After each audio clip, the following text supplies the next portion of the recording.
ବର୍ତ୍ତମାନ ରାଜ୍ୟ ସରକାରଙ୍କ ତରଫରୁ ଖରିଫ ଫସଲ ପାଇଁ ଧାନ ମଣ୍ଡିରେ ଧାନ ବିକ୍ରୟ ପାଇଁ ଯେଉଁ ପଞ୍ଜୀକରଣ ପ୍ରକ୍ରିୟା ଆରମ୍ଭ ହେବାର ଥିଲା, ଏପର୍ଯ୍ୟନ୍ତ ରାଜ୍ୟ ସରକାରଙ୍କ ତରଫରୁ ଆରମ୍ଭ ହୋଇପାରିନାହିଁ। ଯାହାକି ଅନେକ ଚାଷୀମାନେ କମେଣ୍ଟସ୍ କରି ପଚାରୁଛନ୍ତି ଯେ ପୂର୍ବ ଭିଡ଼ିଓରେ ପେପର ଯେଉଁ ଆଉଟ୍ ହେଇଥିଲା, ତ ପେପର ମାଧ୍ୟମରେ ଆପଣ ଜଣେଇଥିଲେ, ତ ଜୁଲାଇ 25 ପାଖରୁ ଆରମ୍ଭ ହୋଇ ଅଗଷ୍ଟ 30 ତାରିଖ ପର୍ଯ୍ୟନ୍ତ ପଞ୍ଜୀକରଣ ଶେଷ ତାରିଖ ରହିଥିଲା, ଯାହା ପେପରରେ ଆଉଟ୍ ହେଇଥିଲା। କିନ୍ତୁ ଏପର୍ଯ୍ୟନ୍ତ କାହିଁକି ଧାନ ମଣ୍ଡିରେ ଧାନ ପଞ୍ଜୀକରଣ ପ୍ରକ୍ରିୟା ହେଇପାରୁନି, କ'ଣ ପାଇଁ, କ'ଣ ରହିଛି ଏହାର ଅସୁବିଧା? ତ ଏହି ଭିଡ଼ିଓ ମାଧ୍ୟମରେ ମୁଁ ଆପଣମାନଙ୍କର ଯେଉଁ ପ୍ରଶ୍ନ ରହିଛି, ତ ଧାନ ମଣ୍ଡି ପଞ୍ଜୀକରଣକୁ ନେଇ ଯାହା ବି ନୂଆ ଅପଡ଼େଟ୍ ରହିଛି, ତ ମୁଁ ଆପଣମାନଙ୍କୁ ଏହି ଭିଡ଼ିଓ ମାଧ୍ୟମରେ ବିସ୍ତାର ରୂପେ ଜଣାଇବି। ସେଥିପାଇଁ ଆପଣମାନେ ଭିଡ଼ିଓଟିକୁ ବିନା ସ୍କିପ୍ରେ ଶେଷ ପର୍ଯ୍ୟନ୍ତ ଦେଖନ୍ତୁ, ଯାହାଫଳରେ ଆପଣମାନେ डिटेल्स इनफॉरमेशन पाइबा सहित धान मंडी पंजीकरण करने पूर्व आपण मानक केउ केउ डॉक्यूमेंट्स आपण पाखे रहिबा दरकार, कौन आपण मानकर नियम नुआ लागू करा जायछि, संपूर्ण सूचना आपण जानि परिबे।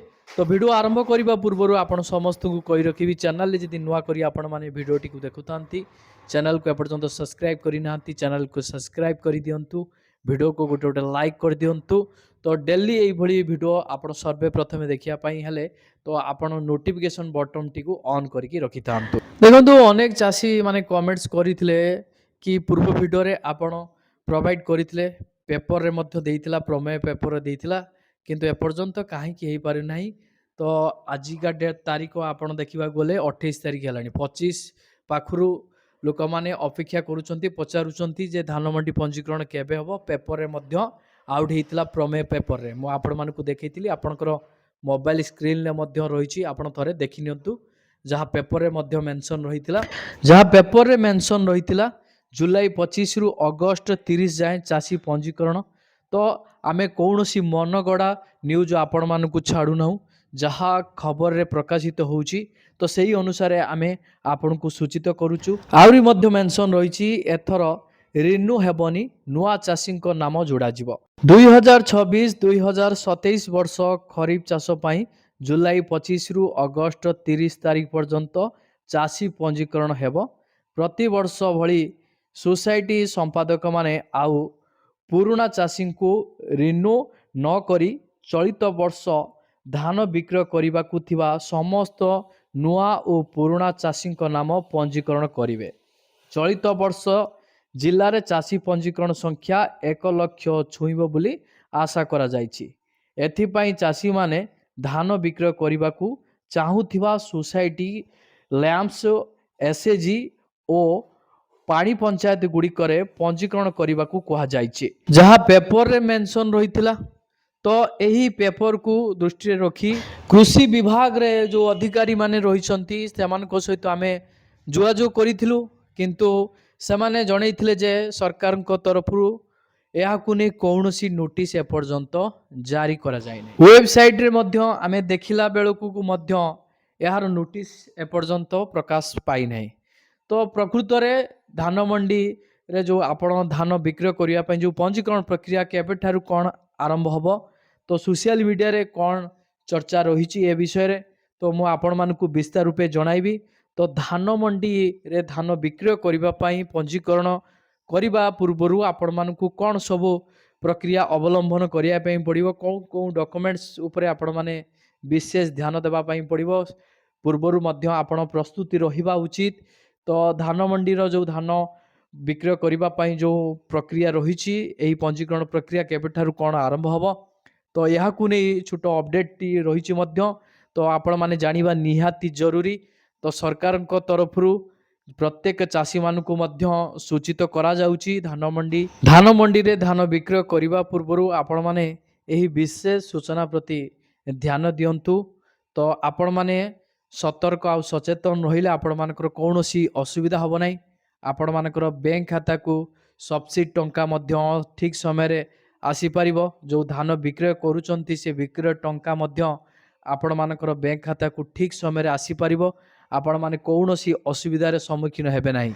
देखंतु सरकारଙ୍କ तरफरु धान मंडी रे धान विक्रय करिबा पई जो पंजीकरण प्रक्रिया केबे ठारु कोन आरंभ हेबो, तो सरकारଙ୍କ तरफरु सेमिति ନିର୍ଦ୍ଦିଷ୍ଟ ତାରିଖ ଏପର୍ଯ୍ୟନ୍ତ ଘୋଷଣା କରାଯାଇନାହିଁ। ଯାହା ମିଡ଼ିଆ ସୂତ୍ରରୁ ଏବେ ବି ଜଣାପଡ଼ୁଛି, ଯେଉଁଟାକି ଆପଣମାନଙ୍କର ଅଗଷ୍ଟର ପ୍ରଥମ ସପ୍ତାହରୁ ଆପଣମାନଙ୍କର ଧାନ ମଣ୍ଡିରେ ଧାନ ବିକ୍ରୟ କରିବାର ପଞ୍ଜୀକରଣ ପ୍ରକ୍ରିୟା ଆରମ୍ଭ ହୋଇଯିବ ବୋଲି।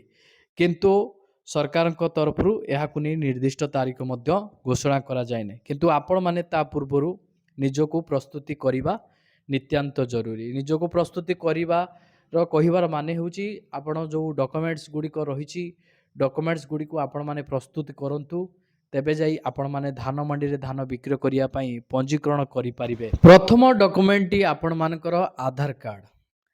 ଆଧାର କାର୍ଡ଼ରେ ଆପଣମାନଙ୍କର ସମସ୍ତ ତଥ୍ୟ ଗୁଡ଼ିକ ନିର୍ଭୁଲ ଭାବରେ ରହିଥିବା ଦରକାର। ଯେମିତିକା ଆପଣମାନଙ୍କର ଜନ୍ମ ତାରିଖ, ତାପରେ ଆପଣମାନଙ୍କର ନାମ, ଆପଣମାନଙ୍କର ପିତାଙ୍କ ନାମ, ଆଡ୍ରେସ୍, ଏସବୁ ଅପଡ଼େଟ୍ ଆପଣମାନଙ୍କର ନିତ୍ୟାନ୍ତ ଜରୁରୀ। କାହିଁକି ନା ଡାଟା ମିସ୍ମ୍ୟାଚ୍ ଯୋଗୁଁ ମଧ୍ୟ ଅନେକ ହିତାଧିକାରୀ ଅସୁବିଧାରେ ପଡ଼ନ୍ତି। 2 ନମ୍ବରରେ ଆଧାର କାର୍ଡ଼ ସହିତ ମୋବାଇଲ ନମ୍ବର ଲିଙ୍କ ରହିଥିବା ନିତ୍ୟାନ୍ତ ଜରୁରୀ। କାରଣ ଆଧାର କାର୍ଡ଼ ସହିତ ମୋବାଇଲ ନମ୍ବର ଲିଙ୍କ ରହିଲେ ଆପଣମାନଙ୍କର EKYC ଆପଣ ସମ୍ପୂର୍ଣ୍ଣ କରିପାରିବେ। ସେଇ ମୋବାଇଲ ନମ୍ବରଟି ଆପଣମାନଙ୍କର ଆକ୍ଟିଭ ରହିଥିବା ଦରକାର। ଡିଆକ୍ଟିଭ ହେଲେ ଆପଣମାନଙ୍କର ମୋବାଇଲ ନମ୍ବରକୁ OTP ଯାଇପାରିବନି। ଇନକମିଂ କିମ୍ବା SMS ଯେମିତି ଆସିବାର ସୁବିଧା ଯେମିତିକା ସେ ମୋବାଇଲ ନମ୍ବରରେ ରହୁଥିବା ଦରକାର। 3 ନମ୍ବରରେ ଆପଣମାନଙ୍କର ବ୍ୟାଙ୍କ ପାସବୁକ୍। ବ୍ୟାଙ୍କ ପାସବୁକ୍ ସହିତ ଆପଣମାନଙ୍କର DBT ସକ୍ରିୟ ନିତ୍ୟାନ୍ତ ଜରୁରୀ। ତ ଏବେ ଆପଣ ଜାଣିଥିବେ ପ୍ରତ୍ୟେକ ସରକାରୀ ଯୋଜନା ଗୁଡ଼ିକରେ ଆର୍ଥିକ ସହାୟତା DBT ମାଧ୍ୟମରେ ହିଁ ମିଳୁଛି। ସେଥିପାଇଁ ଆପଣମାନଙ୍କର ଆକାଉଣ୍ଟରେ DBT ସକ୍ରିୟ ନିତ୍ୟାନ୍ତ ଜରୁରୀ ରହିଛି। ତ ଆପଣମାନଙ୍କର ଏହି DBTକୁ ସକ୍ରିୟ କରିବା ପାଇଁ ଆପଣମାନେ ନିକଟସ୍ଥ ବ୍ୟାଙ୍କକୁ ଯାଇ ମଧ୍ୟ ଆପଣମାନେ କରିପାରିବେ, ଯେଉଁଠି ଆପଣମାନଙ୍କର ବ୍ୟାଙ୍କ ଖାତା ରହିଛି। ତାପରେ ଆପଣମାନଙ୍କର ବ୍ୟାଙ୍କ ପାସବୁକ୍ରେ ଆପଣମାନଙ୍କର EKYC ଅପଡ଼େଟ୍ ଅଛି କି ନାହିଁ ତାହା ମଧ୍ୟ ଆପଣ ଚେକ୍ କରିବେ।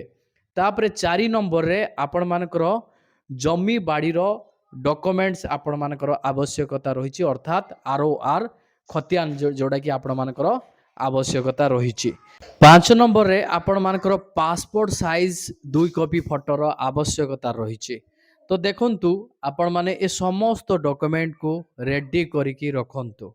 ତ ପଞ୍ଜୀକରଣ ପୂର୍ବରୁ ଆପଣମାନେ ଏହି ଡକୁମେଣ୍ଟସ୍ ଗୁଡ଼ିକୁ ନିଜ ପାଖରେ ରଖିଥିଲେ ଆପଣମାନଙ୍କର କୌଣସି ଅସୁବିଧା ହେବ ନାହିଁ। ପ୍ରାୟ ଆପଣମାନଙ୍କର ଏହି ଅଗଷ୍ଟର ପ୍ରଥମ ସପ୍ତାହରେ ଆପଣମାନଙ୍କର ଧାନ ମଣ୍ଡିରେ ଧାନ ପଞ୍ଜୀକରଣ ପ୍ରକ୍ରିୟା ଆରମ୍ଭ ହୋଇଯିବ।